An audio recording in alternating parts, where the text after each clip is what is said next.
Euh, Je te laisse. Si, c'est tellement calme et apaisant ici que je pourrais taper une sieste à tout. Je sais pas si je peux raconter certaines anecdotes, mais Oui, tu fais comme toi, tu fais comme tu sais. À moi d'être bon, c'est pas à toi.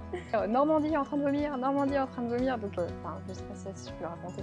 Mais Ça si. fait peut-être un peu... Dis-moi. Chacun son taf, sinon on se sort pas. Allez, vas-y, tu fais. C'est un petit exercice facile. Vas-y, retape. C'est fou le dessin. Non, on l'a refait. Comment on en vient à se présenter à un concours de beauté? Les jumelles, prise 1. C'est parti. Bonjour Sophie. Bonjour Jeff. Aujourd'hui, nous accueillons Sophie Duval au domaine de Villers. Sophie, c'est une chef d'entreprise. On la refait. C'est l'exercice, c'est pas Et facile. forcément, j'ai pleuré. Prise numéro 2, les jumelles, action. Bonjour Sophie, bienvenue au domaine de Villers. Aujourd'hui, nous accueillons Sophie pour le numéro 3 de Hors Cadre. Sophie, c'est une personne aux multiples casquettes que nous allons vous faire découvrir aujourd'hui à travers cette interview. Bonjour Sophie. Bonjour Jeff. On t'accueille pour te poser des questions, tu verras. L'idée, c'est de découvrir ta personnalité, ton univers et voilà, apprendre à mieux te connaître. Tu vas les choisir un peu pêle-mêle au hasard, comme tu le sens. Et ces fiches doivent nous orienter sur des moments de ta vie ou des éléments de ta vie. Et puis, on en discute tous les deux. Donc, je t'en prie. Alors, le 23 septembre 2011. Ah, qu'est-ce qui évoque cette date? Donc, le 23 septembre 2011, ça m'évoque forcément l'élection de Miss Normandie. Comment on en vient à se présenter à un concours de beauté comme Miss Normandie? En fait, ma maman avait entendu dire que le casting se déroulait à Coutances. Coutances, c'est une ville qui m'est très chère parce que j'ai ma famille qui vit là-bas. Et on a décidé avec Élise de se lancer dans cette aventure-là toutes les deux pour vraiment vivre quelque chose d'unique. Et du coup, le casting se déroulait au mois d'août en 2011. On s'est présenté, il y avait une 60aine de candidates et j'ai eu la chance d'être retenue parmi les candidates, on était 16. Et un mois plus tard, je défilais pour la première fois justement sur la scène coutançaise et ça a été une très belle expérience parce que suite à ça... Surtout, tu gagnes. Oui, voilà, c'est ça. Parce que se lancer le défi, c'est une chose. Gagner, c'en est une autre. Le jour où tu y vas à cette élection, tu es dans quel état d'esprit? Très stressée. Parce que pour moi, c'était aussi sortir de ma zone de confort. C'est vrai qu'on parle beaucoup des Miss comme quelque chose peut-être de femme potiche ou je ne sais quoi, mais en soi, ça demande vraiment beaucoup de courage de se présenter à ce genre d'élection, parce que c'est un dépassement de soi. On se présente devant, là c'était 1400 spectateurs, quand on n'a jamais eu l'habitude de se présenter devant autant de personnes, c'est pas forcément évident. Défiler aussi en maillot de bain, donc c'est vraiment quelque chose un univers en tout cas que moi je connaissais pas du tout, et c'est un univers qui m'a quand même énormément plu, et ça a été une superbe expérience. En parlant de Miss France, il y a un voyage toujours pour la préparation à l'émission. Raconte-nous, tu es parti où? Alors moi, mon voyage de préparation s'est fait à Cancun. Donc on est parti 15 jours à Cancun et puis ensuite et Mexico City et 15 jours à Brest pour la préparation, l'apprentissage des chorégraphies, etc. Donc c'est quand même beaucoup de travail. Donc c'est un mois intense, on apprend des chorégraphies, on apprend quoi d'autre, on passe des tests? Donc c'est un mois très intense. Donc déjà moi j'ai pas eu de chance parce que je suis tombée malade pendant mon aventure Miss France. Donc ça a été... une lutte quotidienne. Je ne sais pas si je peux raconter certaines anecdotes, mais par exemple, avant de partir en fait, on fait des petits tournages vidéo. Donc moi, mon activité, c'était conduire un petit bateau, etc. Mais je venais tout juste de vomir l'instant d'avant. Donc ça a été assez compliqué pour moi de gérer ça. Et c'est vrai qu'on nous appelle par nos noms de région quand on est là-bas. Et je me suis mise à nouveau, je ne sais pas si je peux le raconter. Mais ça si, fait peut-être un peu... dis-nous. Donc en fait, je venais tout juste d'être maquillée, d'être coiffée. Et puis là, j'ai été prise de nausées. Donc il y a toute l'équipe qui était derrière moi et puis qui était en train de dire « Normandie est en train de vomir, Normandie est en train de vomir ». Donc on voit Miss France comme quelque chose de facile à faire. Mais finalement, c'est vraiment un mois d'apprentissage. On vit en un mois une aventure très intense. Et quand on rentre, on est juste exténué de cette aventure-là. On en sort grandi aussi? Oui, très, très grandi. Une rencontre à retenir de cette aventure? Bien sûr, toutes les rencontres, ma promo déjà en fait. Moi, je me suis très bien entendue avec ma roommate en fait. Pendant l'aventure Miss France, on est avec une coloc. Donc moi, c'était Miss Nord-Pas-de-Calais, parce qu'on est mise par nom de région dans les chambres. Et donc elle s'appelle Sophie, et Sophie c'est devenu quelqu'un avec qui je suis restée en contact. On s'est encore revu l'année dernière, la Miss Martinique, Miss Mayotte. Donc moi, c'était vraiment mes copines de l'aventure. Et on reste toujours en contact. Enfin, c'est une aventure unique et ça se vit qu'une fois. Sophie, après nous avoir raconté cette aventure Miss France, je te laisse découvrir la prochaine question. L'Australie. Dis-nous. Alors l'Australie, là en l'occurrence je suis partie en tant que fille au pair, donc ça a été une superbe aventure aussi pour moi parce que je partais là-bas dans un premier temps pour aussi apprendre l'anglais. Bon, je suis pas revenue forcément très bonne très bonne. Bilingue. Je suis revenue avec une bonne base en anglais, mais je partais déjà de très loin quand même. Et ça a été vraiment une très très belle expérience. Donc tu tombes dans une famille que tu connais pas forcément. Non. Donc là, vas-y, raconte-nous le début de l'aventure. Le début de l'aventure, ça a été donc déjà quand je suis arrivée en Australie. J'ai arrivé dans une famille qui venait me chercher. Donc voilà, il y avait les 3 petits bambins que j'avais juste eu l'occasion de voir en visio, mais je les connaissais pas. Mais en tout cas, ils étaient ravis de m'accueillir dans leur famille. Et après, il faut prendre effectivement ses marques, ses habitudes, parce qu'on n'a pas du tout la même culture, c'est pas la même manière de vivre, de voir les choses. Donc, j'ai eu des moments quand même de doute où je me disais bon, j'en ai peut-être marre de rester ici, mais ma famille a été très sympa avec moi. Mais bon, comme dans toutes les familles, hein, voilà, on est amené à avoir certaines confrontations, puis la barrière de la langue n'aide pas forcément. Mais en tout cas, ça m'a appris aussi à m'occuper de 3 enfants, que c'est énormément de travail. Et à côté de ça, bon, je faisais quand même la fête, je partais en road trip avec des amis. J'ai rencontré beaucoup d'Italiens là-bas. Il y a énormément, j'étais à Perth en fait, sur la côte ouest. Oui, c'est sur la côte ouest de l'Australie. Et du coup, là-bas, il y a quand même beaucoup d'Italiens et j'ai sympathisé avec énormément de monde. Et c'est ça aussi, c'est cette aventure-là qui est plaisante. Alors, Blue Eyes. Qu'est-ce que Blue Eyes? Blue Eyes, donc c'est la société que j'ai repris avec Paul, initialement mon associé, il y a maintenant 5 ans. Donc c'est une agence d'hôtesse d'accueil, d'événementiel principalement. Et c'est peut-être l'une de mes plus belles expériences, hein, parce que j'y suis encore et c'est super justement d'entreprendre. Donc là, tu as 24 ans quand tu reprends l'activité? Quand j'ai repris l'activité, oui, j'avais 24 ans. En fait, initialement, donc, je travaillais en tant qu'hôtesse chez Blue Eyes.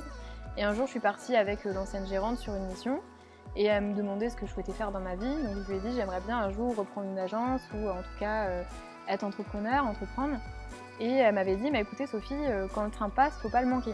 Et quelques semaines plus tard, elle me rappelait en me disant j'aimerais bien vous voir avec Françoise, on a quelque chose à vous demander. Donc moi je pensais peut-être que j'avais fait aussi une erreur sur une mission ou quelque chose, et finalement quand j'y suis allée, elles m'ont proposé de reprendre Blue Eyes. Donc moi j'avais 24 ans, je me sentais pas forcément à la hauteur de reprendre une agence toute seule, donc j'ai demandé à Paul s'il souhaitait reprendre cette agence avec moi, et début 2016 l'agence était créée. Donc c'est-à-dire qu'à 24 ans tu t'engages, parce que tu rachètes cette société, tu t'engages sur une somme. Tu te poses pas de questions, quoi. Tu vas, tu fonces, tu sais où tu vas aller, tu sais comment tu vas faire pour faire progresser l'entreprise. Oui. Dis-nous quelles étaient tes perspectives à ce moment-là. Quand on a repris l'agence, donc moi je connaissais déjà Blue Eyes, je savais que c'était une entreprise qui était viable, qui était stable. Après, je savais aussi qu'il y avait quand même des axes d'amélioration justement parce que j'avais envie de moderniser l'image de l'hôtessariat qui est parfois un peu obsolète. Quand on voit les jeunes femmes, par exemple, encore en jupe, sur des talons, etc., lors des missions. Nous, tout de suite, avec Paul, on a voulu totalement moderniser l'image. Ça passait déjà par l'achat de nouvelles tenues, en mettant les filles en pantalon, en basket, marinière. C'est devenu notre tenue phare. Donc voilà, c'était tout ça qu'on souhaitait mettre en place et ce qui a créé aussi une nouvelle identité et une nouvelle dynamique dans cette agence-là. Quand on arrive à 24 ans pour négocier ou reprendre des contrats, qu'est-ce qu'on voit dans le regard de ses clients, de ses fournisseurs?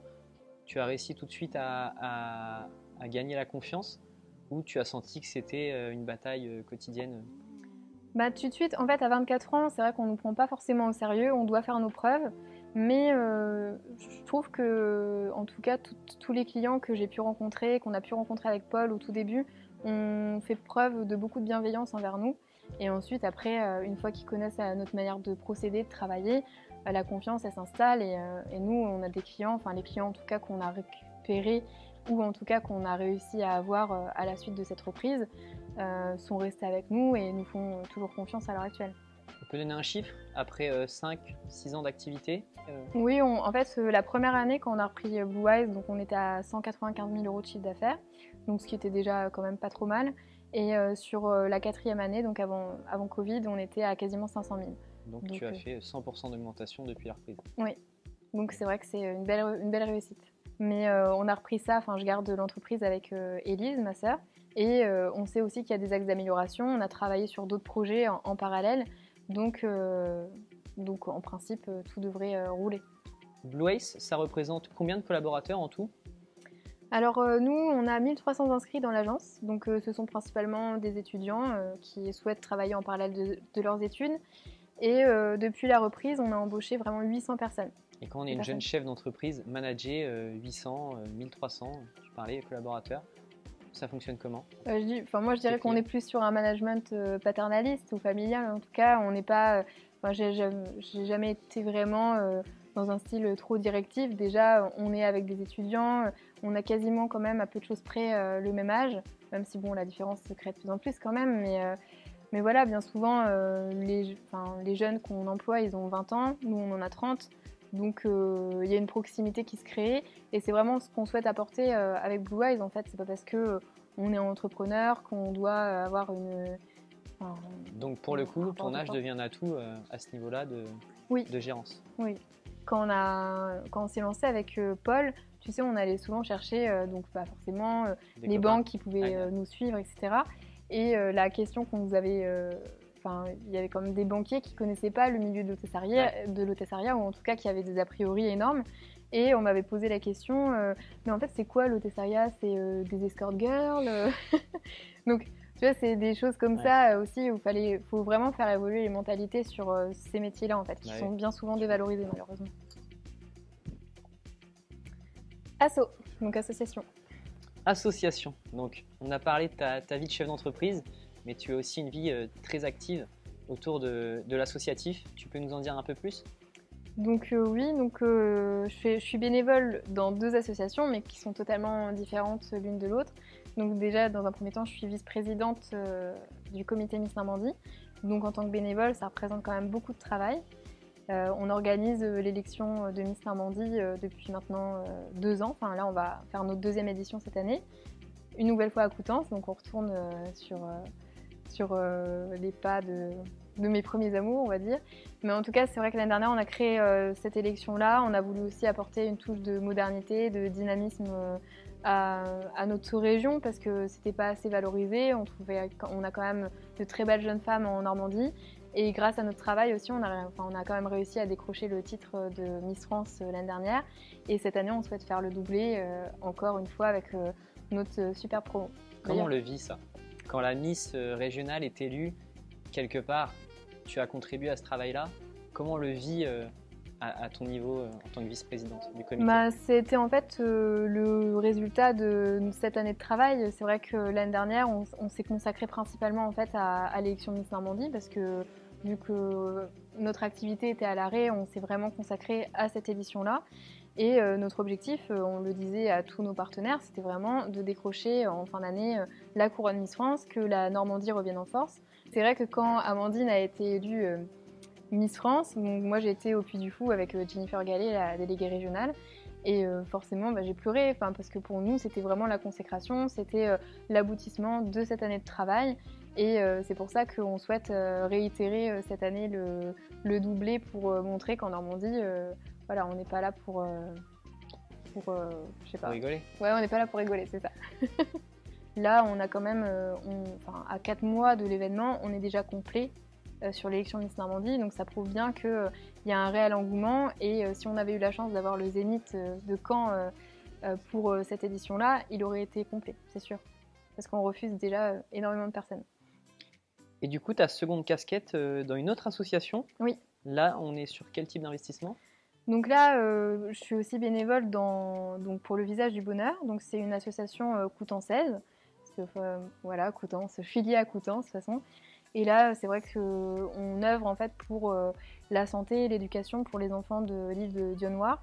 Et donc, on a fait quelques actions. Par exemple, il y a 2 ans, donc on a fait une collecte dans le centre commercial des Rouges-Saint-Clair pour récupérer des fournitures scolaires, pour aussi trouver des parrains pour les enfants, pour qu'ils puissent avoir accès à la scolarité.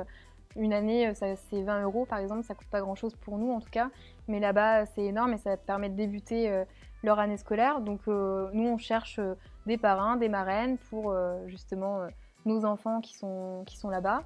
Et puis l'idée aussi c'est de collecter des fonds pour refaire des salles de classe, pour qu'ils aient accès aux soins aussi sur leur île. Merci Sophie pour cet entretien. Merci Jeff. Et coupé!